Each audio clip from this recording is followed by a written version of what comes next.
Samsung One UI 6 Beta is the latest version of Samsung's user interface for Android devices, and it's packed with new features and improvements. In this YouTube video, we'll take a closer look at the beta and show you some of its best features.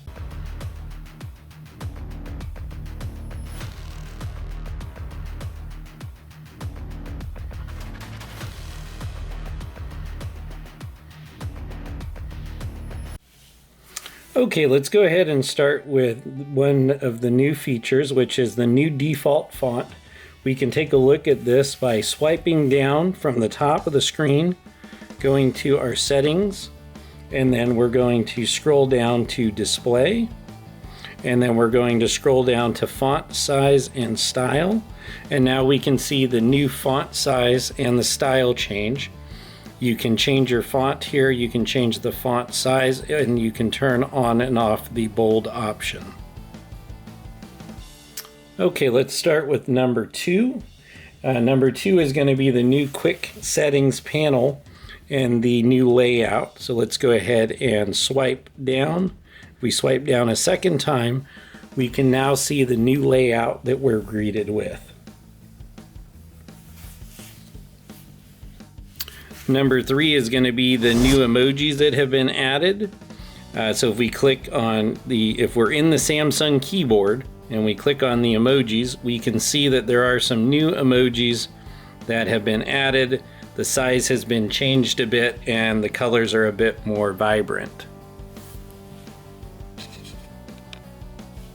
Feature number 4 is the new setup for the dedicated buttons for Wi-Fi and Bluetooth. They are now at the top of the screen. So if we swipe down, we can now see the Wi-Fi and the Bluetooth have been separated. They can be easily accessed by just simply pressing them once, and then you can go in and select, for instance, a Wi-Fi network. We can also do the same with the Bluetooth, so we can toggle between different Bluetooth devices. Of the eye comfort shield and the dark mode, which is now in its own separate box in the quick settings panel, you can easily turn those on and off with a simple press of the button. We can turn off the dark mode if we want, turn the dark mode back on. We also have the brightness slider here that can be adjusted. Number 6 is the ability to choose specific lock screens that are tied to a certain mode or routine. We can go to that by swiping down from the top, going to our settings, going to modes and routines, and then we have different modes and routines here that we can select. For instance, if I want a, let's say, exercise, I can go ahead and turn this on. And I now have the ability to change the appearance down here at the bottom of the lock screen, the home screen, and the watch face, all by being associated to whatever mode or routine that I have enabled. To do that, we'll simply click on the lock screen. Then we can go in here and pick a lock screen wallpaper that we want to use. So let's say we want to use this one for instance, when we are exercising. We can go in and tap and change our clock if we want to. There are different customizations in here in colors. So if we want to change the font of the clock, for instance, we can go through and change these. Simply click done, and then we can move on to our home screen. So I can pick a different background for my home screen. For instance, let's go with this one for my home. We'll go ahead and select done. And then also if I want to change the watch face on my Galaxy Watch, I have that ability as well. Once you are done with this, you can go ahead and just click back. And now you can see that my home screen has changed. The wallpaper has changed. And you can see that my lock screen wallpaper and my clock font is also changed just by whatever mode I'm in, which we can see here as exercise. We can select the mode from here, and then we can turn it off. And then, okay, moving on to feature number 7, we have a custom camera widget, which is really cool. So you can press and hold on your home screen, and then we can select widgets, And once we go to widgets, we can scroll down to camera and select camera, and now we have a custom camera for quick access to our camera mode. So we can select this and add, and now we have the option to change the title of the widget. We have the starting mode, so let's say I wanted every time that I press this widget to start in video on the rear camera, and then we can also select from any of these other ones. I can go ahead and click back. I can save pictures and videos only to albums in the DCIM folder. This can be selected. We can also change the widget background.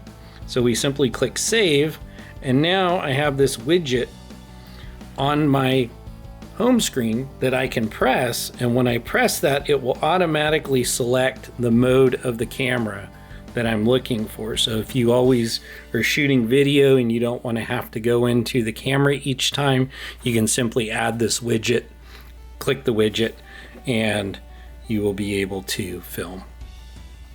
Very, very cool option from Samsung.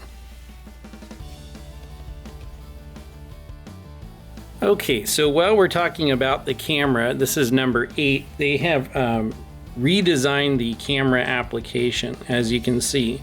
So starting with the photo option, we now have the new fonts showing up on our screen.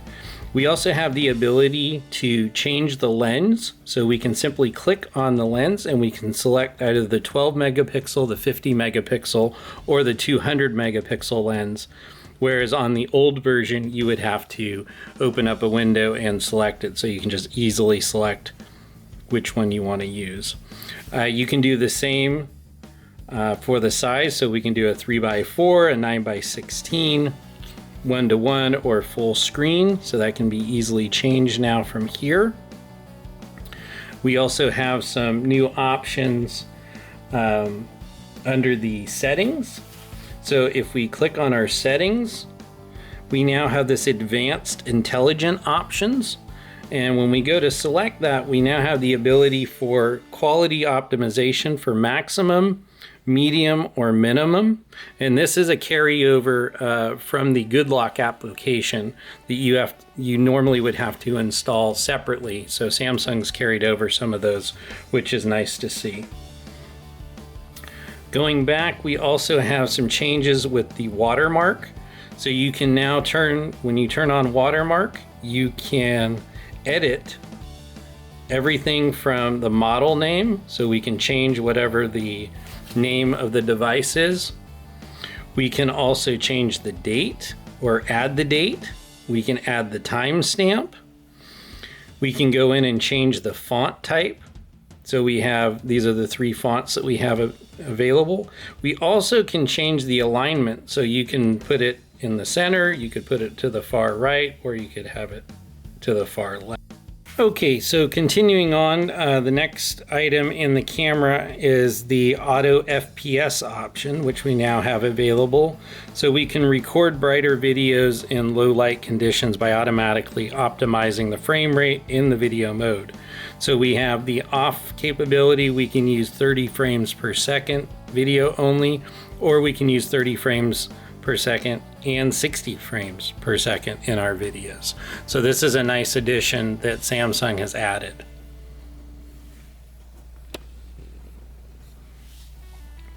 If we go back, then the last item in here is Camera Assistant has been brought over, another one from GoodLock. So this is now baked right into our camera settings. So we have the same ability here that we had with the GoodLock Camera Assistant. Okay, feature number 9 is the new enhanced weather application and a new widget.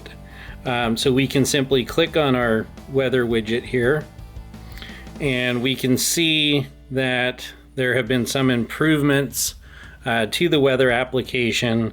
If we scroll down, we've got some new adjustments in here. We have a dew point that's been added. We have the moon phase, which is really nice. And they've switched around some of the items here. We also have the gentleman here, the animation. The new weather widget, if we press and hold, we can go to our widgets and we can go down to our weather widget. And from here you can see that there's 5 weather widgets. So we have weather insights, we have dynamic weather, and then we have our normal weather widgets here, our normal forecast. So these are the new ones, is the dynamic and the weather insight. So we can just click on that and add that to our screen. And so now we can see that new weather widget. Icon labels have been simplified, and what that means is when we open up our app tray here, let me just turn the brightness up here. When we open up our app tray, we now have a single line for the text instead of the previous version that had the double line. So when there was 2 words, it had a second line. So Samsung has put that all on a single line now. So we can see that we don't have that double line any longer. So it helps it clean it up, simplify it, as Samsung says. In most cases it works. You may see it get cut off. For instance, we can see this one here is cut off, the McAfee security and some of these other ones. But Samsung felt that this was more simplified for the end user. A really cool feature, which is a 2-handed drag and drop.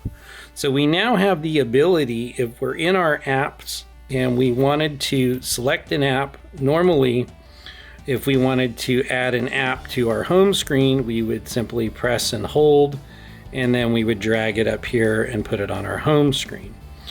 What Samsung has done now is we can actually press and hold, and with our other hand, we can actually move to a new screen and add the icon to that page instead of having to do the old hold it down, drag it until you get to that screen. So much more easier to use.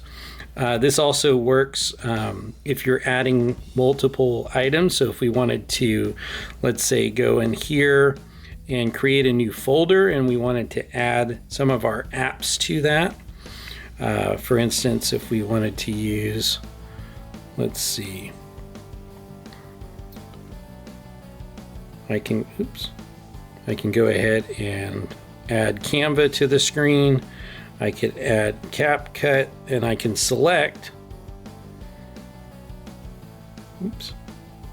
so I can select, add that right into that folder, and then we could just go ahead and label our folder like so.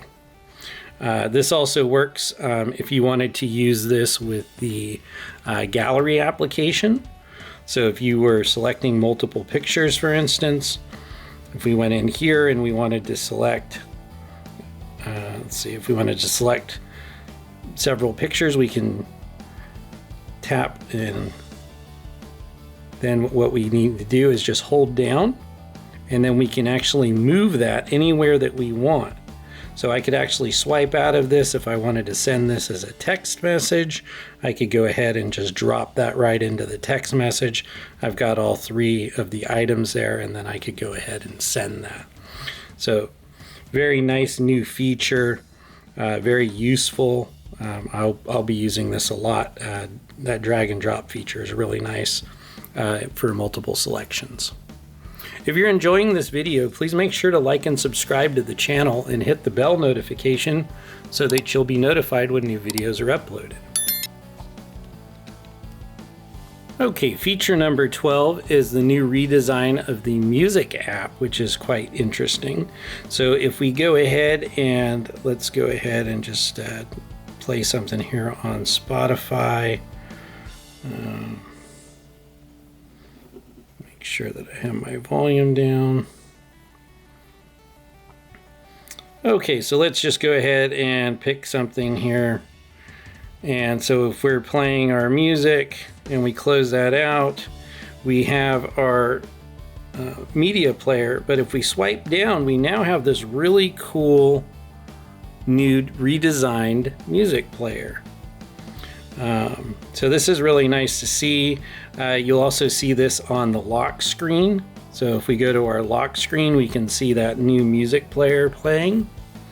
So this is a nice new addition and number 12 of our new features. Okay, moving on to number 13, we have some new updates to the Samsung Gallery application. So let's go ahead and dive into there. And what we have with the new Gallery application is the ability, when we open up a picture, we have this new icon, this little eye icon down here. So we can actually click that eye icon, and that now brings up some new information. So it brings up our metadata here. It also gives us some new editing options, so some quick editing options. So this one here is giving us the object eraser if we wanted to make a change there. If we open up another picture, let's just open up.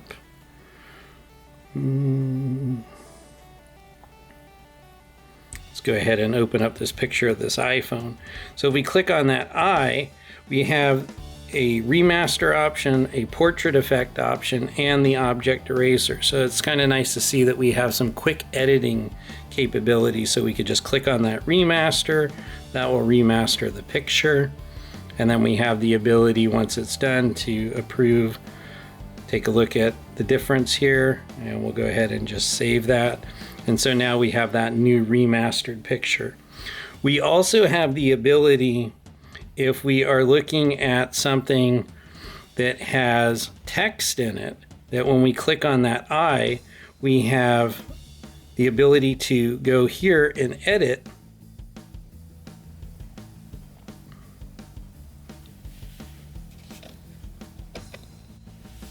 Within the Gallery app, if we select a picture and we go to the edit, we also have the new redesigned menu here.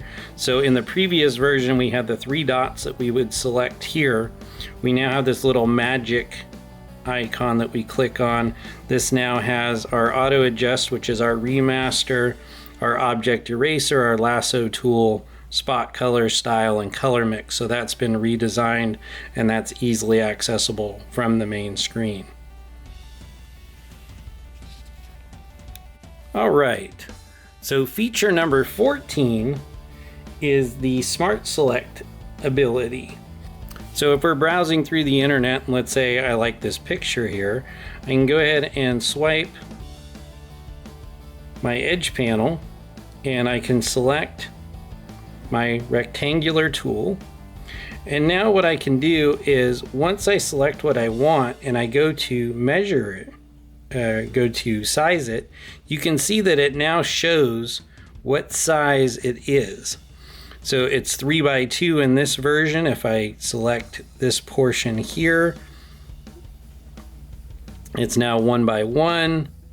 We can see 5 by 4, 4 by 3, 7 by 5, and so forth. So this is a new ability with the Smart Select tool.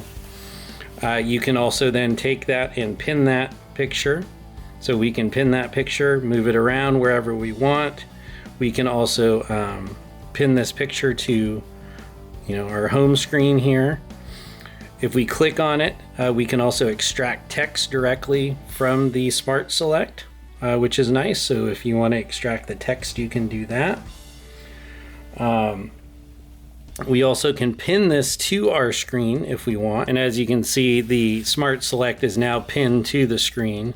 So if we select the minimize here, we can see that it is pinned to the screen.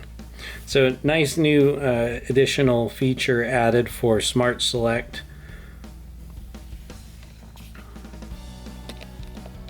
Okay, moving on to number 15 is the auto blocker, which has been added to our security settings. So if we swipe down and we go to settings, scroll down to security and privacy, we now have this auto blocker. So this keeps your phone safe by blocking threats and other suspicious activity. So if we click on that, if we turn this on, it says auto blocker keeps your phone safe by blocking threats and other suspicious activity. It blocks apps from unauthorized stores. Only apps from authorized stores can be installed. It blocks commands by USB cable. So malicious chargers, computers, and other devices won't be able to send commands to your phone when it's connected using a USB cable. And then under advanced, we have messaging app protection, which blocks images suspected of containing malware in messaging apps. And then we also block software updates by USB cable to prevent installation of system software using a USB cable. This can prevent someone with physical access to your phone from installing malicious software without your knowledge. So very nice. Samsung's looking out for us, and we've got this new auto blocker feature for security. If we go back, also within here, we have this section that has permission used in last 24 hours. So this will actually, if we click on this, this will show us the apps that use the permission in the last 24 hours. So if I click on location, I can see that the system UI used it, at what time. I can see, if I click more, I can see all the information here. I can see that the camera used it. I can see that Google used it. Modes and Routines was using it, my Lowe's app, my Best Buy, Chrome, and Facebook. And then we can also look back to yesterday as well. So this is something that has been added that's very nice to see all in one location.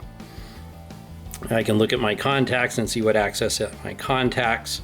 So the Galaxy Watch 6 Manager, my messages, meeting for Google, calendar, another application called 3CX, Google, Smart Switch, and Messages, all accessed within the last 24 hours. So it tells me that my contacts were used by 10 different apps. So this is a nice new feature that's also been added under the security section of security and privacy.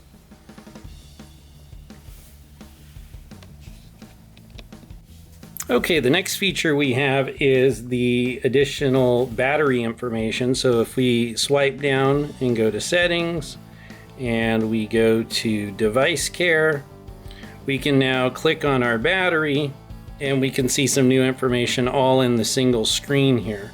So I can see how much time I have left on my battery, what my percentage is. I have the option to protect my battery, but down here I can actually see the last time I charged to 100% and what it stopped charging 8 hours and 1 minute ago. I can also see the apps and their battery usage. So I can jump further in here and I can look at the new graphs that are on here. I can see that One UI Home used 50 minutes of on-screen time, Chrome 23 minutes, always on display, camera, and so forth. We still have everything on the same screen, so we have our charging settings, our wireless power sharing, show battery percentage, battery information, so we can see the status of the battery level, and the battery capacity.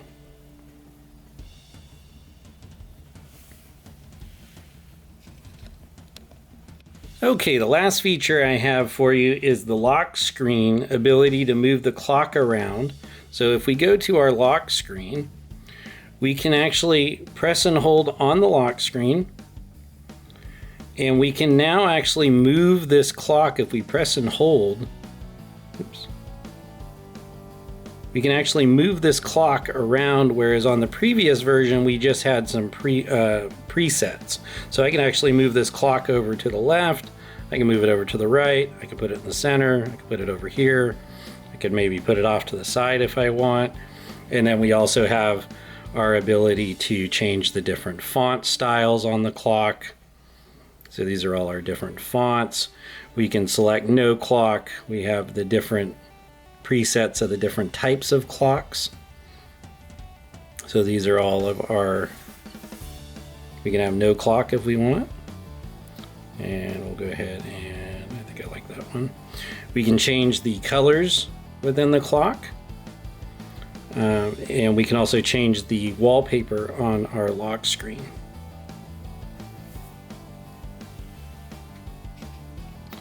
All right, well, that wraps it up for today. Thank you for watching, and don't forget to like and subscribe to the video and click the bell notification for new notifications when the videos are uploaded.